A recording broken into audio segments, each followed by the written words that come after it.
So many people have asked for a mermaid painting, so today you get your wish. I'm going to take a mop brush with some seafoam green and white, and I'm going to do wavy lines up and down. I'm using a larger canvas today. This is 16 by 20 stretch canvas. And see how I'm blending the white and the light green into the corner. So I want the top right to be the brightest part of my painting.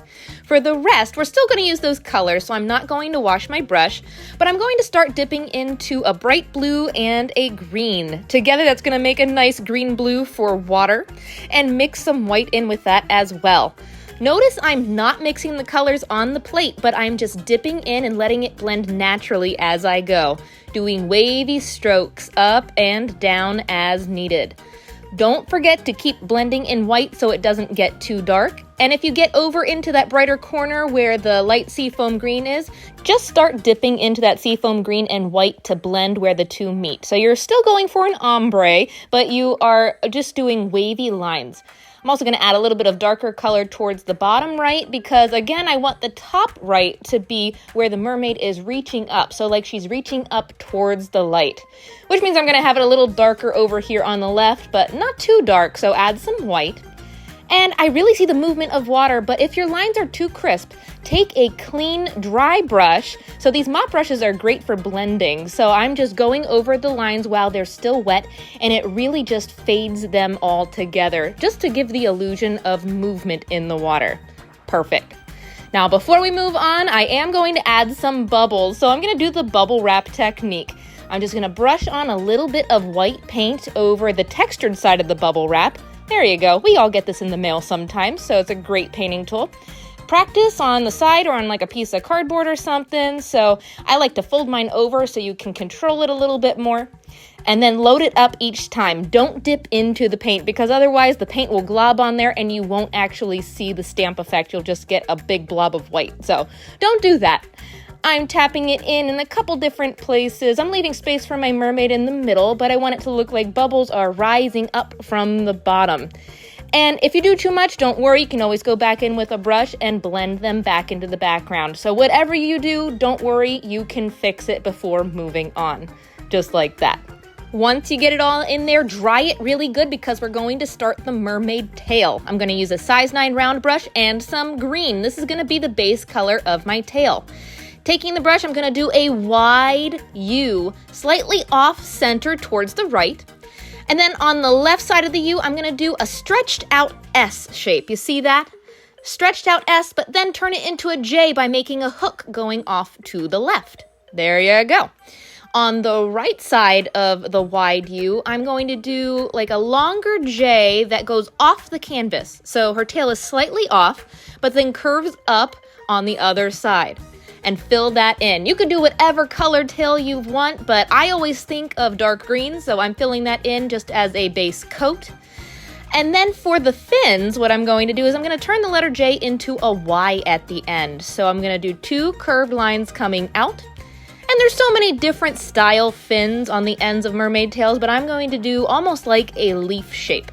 A little teardrop that points up to the right. And then on the left, I'm going to do a slightly smaller one, but I'm going to have that one hook over to the right as well because it looks like she's swimming that direction. And then fill that in as well. Craft paint is very thin sometimes, so if you need to do a second coat, make sure you do that. Now, I don't want it to be super flat, so I'm going to take a brighter green now, almost yellow. And while the paint is still wet, blend that in towards the middle of the tail. I'm going to bring that up, down at the bottom, up towards the top, and don't forget to add some on the fins on the other side. You don't have to cover it completely. See how I still have some of the dark green showing on the edges?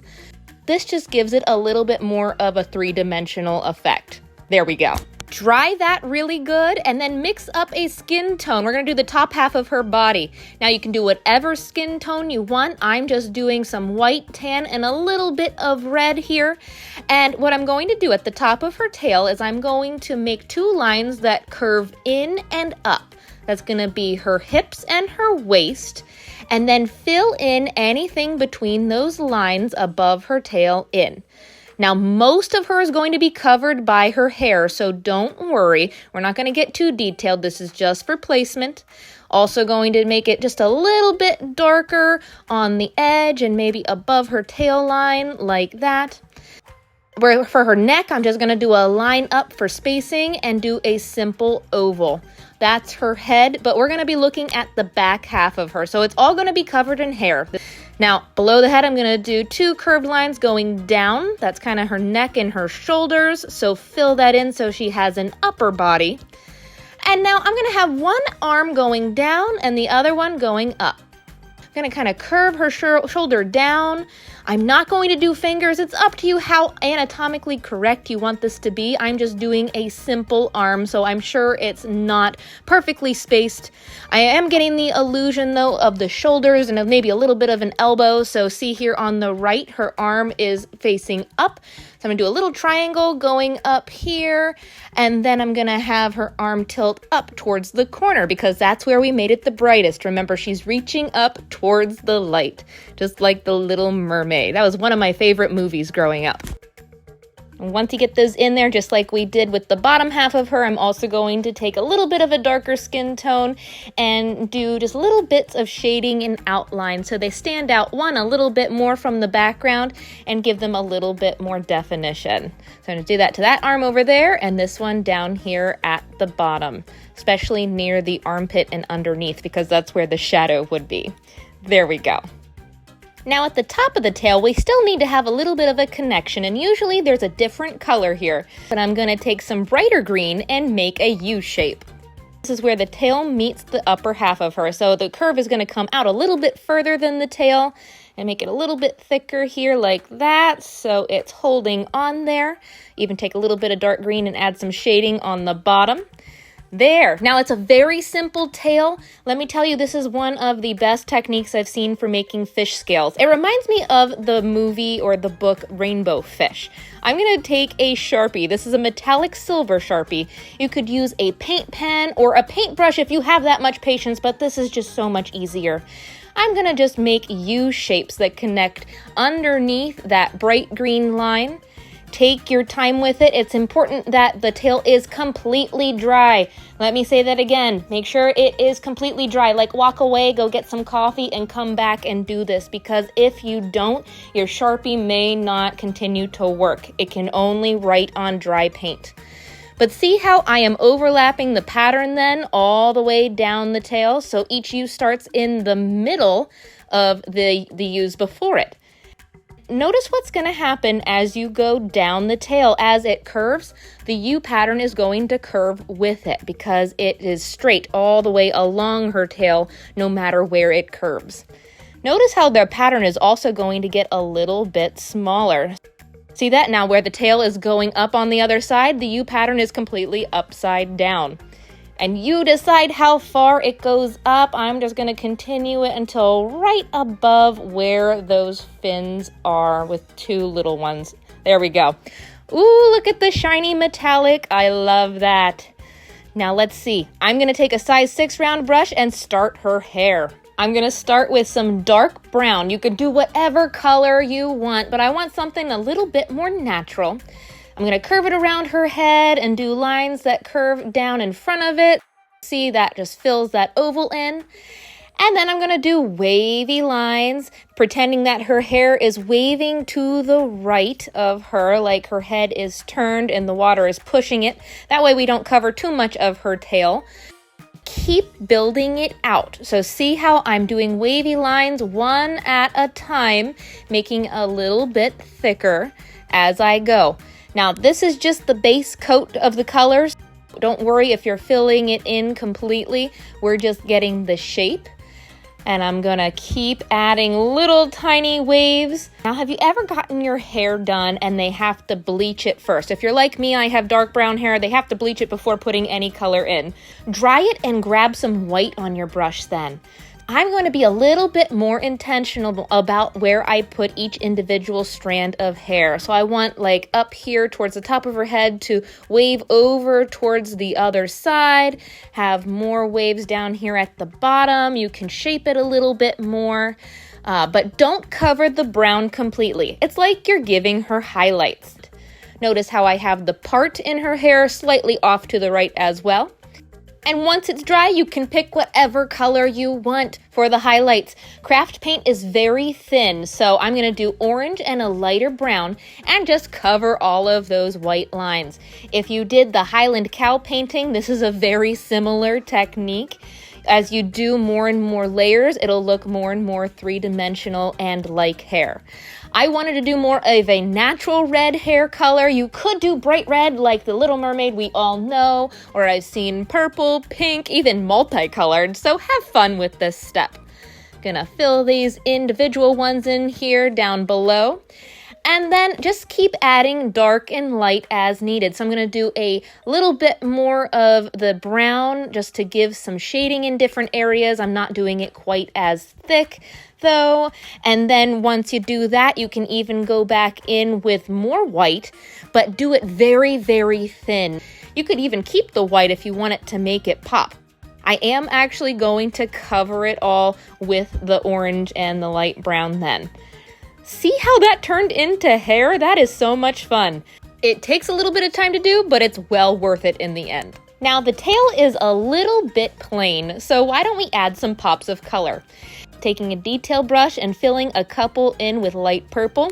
You could do them all multicolored like the rainbow fish. The silver metallic really reminds me of that book. I'm gonna do just a couple individual ones spaced out. I'm gonna do a few different colors. So I'm doing light purple, also a darker teal in a couple different areas. It's okay if you have little clusters of colorful scales. So I'm gonna have some that are next to each other. And I'm also gonna take a little bit of that light green to pull in that color from her waist area and do a few of them as well. If any of your pattern got messed up with the Sharpie, this is a great way to fix that up as well. So keep that in mind if you have any places that need a little extra love. Now, I'm also going to take some of that color and with my detail brush add some expression strokes with the purple, the dark teal, and the green into the fins as well. You can get super detailed with this. I'm just making the expression strokes a little bit loose, a little bit more abstract, but makes it fun and makes it pop like the tail now. I think she even needs some friends. I would love to do just a jellyfish painting, but let's do some tiny little jellyfish up in this top left corner. I'm gonna do like a curved hat shape and then a wavy line underneath it. That's the top of the jellyfish. And then I'm going to fill that in just with white paint first, so you can fill it in with whatever color you want. I'm also gonna tap in little tiny like tentacles coming down from the middle. Space them out a little bit. They don't have to be perfectly straight. This is just in the middle part of the jellyfish. And then with a detail brush, you're going to make the long tentacles coming out. Now this is cool. I'm going to do them wavy like the hair of the mermaid. So it's kind of mimic that, but the style will go together really well. Keeping them super simple. They're just curving down different lengths. They can curve in front of each other or over each other as needed. See how they kind of come down to a point, not quite, but down to a point in the middle. And then I'm going to give him a friend. Have that top one tilted to the left. I'm going to have a tinier one towards the bottom, but tilted to the right. So it's between the fins and that top jellyfish. I'm going to fill in that top. I did that hat shape and squiggly line underneath. Tap in those wavy lines in the middle. And then take your detail brush and do longer wavy lines coming down. All different lengths coming to that point, crossing over each other. Love it. I think they go well with the mermaid. Now they're white, so you could leave them white, but I have to add color. So I'm gonna turn the top one some light pink there. Make sure to do the second one. I'm gonna do purple with the same light purple I had in the tail actually. And then you can take a detail brush. I'm gonna add some color to the tentacles, maybe do like a darker outline along the top edge where it's wavy there. I'm gonna add a couple expression strokes with white for highlights. Let's even take a darker pink and do some outlining along the top of the jellyfish and maybe even on the curves of the tentacles. There we go. I would love to do a larger jellyfish. Jellyfish are so much fun, but we're just doing a simple version today to go with the mermaid. A lot of you have asked for jellyfish and mermaid, so I thought that would be a good combination. Let's do some highlights and outlining on this purple jellyfish as well. I'm using a darker purple, but that'll pull the purple in from the tail as well. There we go. And now the tail is dry, so I am cleaning up any of the Sharpie lines that may need cleaned up from adding the color to the scales. I'm also going to clean up her waist, maybe add a little bit more shading and an outline on the top there. It's all in little details here. I even want to add a little bit of a darker shading to the part of her hip that is showing. Notice her hair is covering her back almost completely, so you can't even see the strap where her like seashell bra would be. So I just added a little bit of shading to the side we can see. Make sure you do the outlining on her arms as well. And there we go. You could keep it there. If you love it, stop. But in her hair, you could paint a seashell, but I have so many seashells. I suggest E6000 if you really want it to stay. I just want to see what it looks like, so I'm going to use my hot glue. I usually use like Gorilla Glue hot glue, and it stays pretty well. I'm going to glue this right where her hair goes over a little bit. Let's add even a tiny little one underneath. There we go. That's some mermaid jewelry. I like that. And I can't help myself, we have to add some glitter. If you have young kids that like mermaids, just trust me on this. This is so much fun to add. It's a clear coat, so I'm going to brush it on the tail and on the fins. And why not? I'm even going to add some to the top of her tail and her hair. You can even add it on the jellyfish. This is just so much fun in the light. You can't really see it unless you shine it on a light. See, I went outside. There you can really see it. Oh, that doesn't even do it justice. It is so cool. Look at that. Makes it shine, even makes it look like she's wet in the water too, which is cool. So that's how you paint a beginner mermaid. I threw out so many different ideas there, but have fun with it and don't forget to make it your own. I can't wait to see what you all come up with. And if you like this tutorial, follow me for more on Facebook, YouTube, Instagram, and TikTok. Happy painting!